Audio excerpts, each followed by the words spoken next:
नमस्कार, स्वागत आहे तुमचे आपल्या खोल चर्चा या चॅनलवर। अब की बार 400 पार, विरोधकांना भूकंप सहन होणार नाही। पंतप्रधानांसमोरच मुख्यमंत्र्यांची बॅटिंग।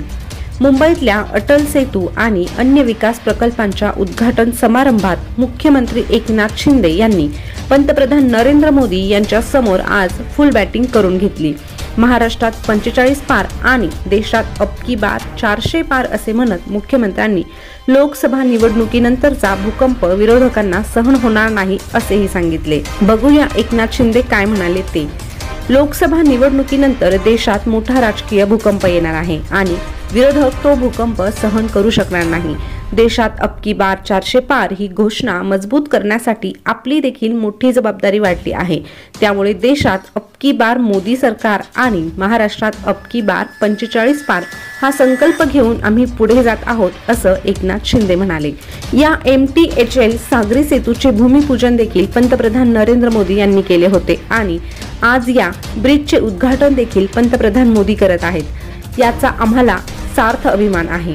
देशामध्ये जशी मोदींची गॅरंटी चालते तसा हा ब्रिज देखील आणखी मजबूत झाला आहे। हा सी ब्रिज 22 किलोमीटरचा आहे। अनेक मोठमोठ्या भूकंपांचे धक्के झेलण्याची ताकद देखील या ब्रिज मध्ये आहे। येत्या लोकसभा निवडणुकीच्या निकालानंतर मोठा भूकंप होणार आणि तो विरोधी पक्षांना सहन होणार नाही असा थेट इशाराच मुख्यमंत्री एकनाथ शिंदे यांनी यावेळी दिला। शिवसेना आमदारांच्या अपात्रतेच्या निकालानंतर महाराष्ट्राच्या राजकीय पटलावर काय परिणाम होईल असा अंदाज भाजपच्या काही ज्येष्ठ नेत्यांनी व्यक्त केला आहे। आता मोठ्या राजकीय घडामोडी घडणार आहेत। 15-20 दिवसात राजकीय भूकंप होईल। काँग्रेसचे अनेक आमदार भाजपमध्ये प्रवेश करणार आहेत अशी शक्यता देखील वर्तवली जात आहे। या संदर्भात माजी मुख्यमंत्री अशोक चव्हाण आणि विधानसभेतील विरोधी पक्षनेते विजय वडेट्टीवार यांचा समावेश आहे। शरद पवार यांच्या नेतृत्वाखालील राष्ट्रवादी सोबत असलेल्या जयंत पाटील यांचेही नाव पुढे आले आहे। या सर्वांनी मात्र या वृत्ताचे ठामपणे खंडन केले आहे। उपमुख्यमंत्री देवेंद्र फडणवीस यांचे निकटवर्तीय समजले जाणारे भाजपचे मंत्री गिरीश महाजन यांनी 6 जानेवारीला नाशिकमध्ये पहिल्यांदा राजकीय भूकंप केला होता। दुसऱ्या दिवशी भाजपचे प्रदेशाध्यक्ष चंद्रशेखर बावनकुळे यांनी पुण्यातील पक्षाच्या बैठकीत असेच भाकीत केले।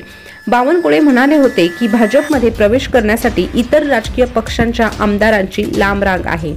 सूत्रांनी दिलेल्या माहितीनुसार भाजप त्यांच्या कोणत्याही मित्र पक्षांना जागा देण्याची शक्यता नाही, जोपर्यंत ते पक्षाच्या केंद्रीय नेतृत्वाला त्यांच्या उमेदवाराची जागा जिंकण्याची क्षमता पटवून देऊ शकत नाहीत। बावनकुळे यांनी यापूर्वी सांगितले होते की भाजपने 51% मतांसह 45 जागांचे लक्ष्य ठेवले आहे। 2019च्या लोकसभा निवडणुकीत भाजपचा मतांचा वाटा 27.84% इतका होता आणि त्याचा पूर्वीचा मित्रपक्ष अविभाजित शिवसेनेचा 23.5% इतका होता। अविभाजित NCPला 15.66% आणि काँग्रेसला 16.41% मते मिळाली होती। तर महाराष्ट्रातील राजकीय भूकंप होईल का नाही होणार हे तुम्ही आपल्या प्रतिक्रियांद्वारे नक्की कळवा आणि अशाच बातम्या अशाच घटना जाणून घेण्यासाठी आपल्या खोल चर्चा या चॅनलला आता सबस्क्राइब करा। तसेच शेजारचे बेल बटन देखील प्रेस करून ठेवा। पुन्हा भेटूया। धन्यवाद।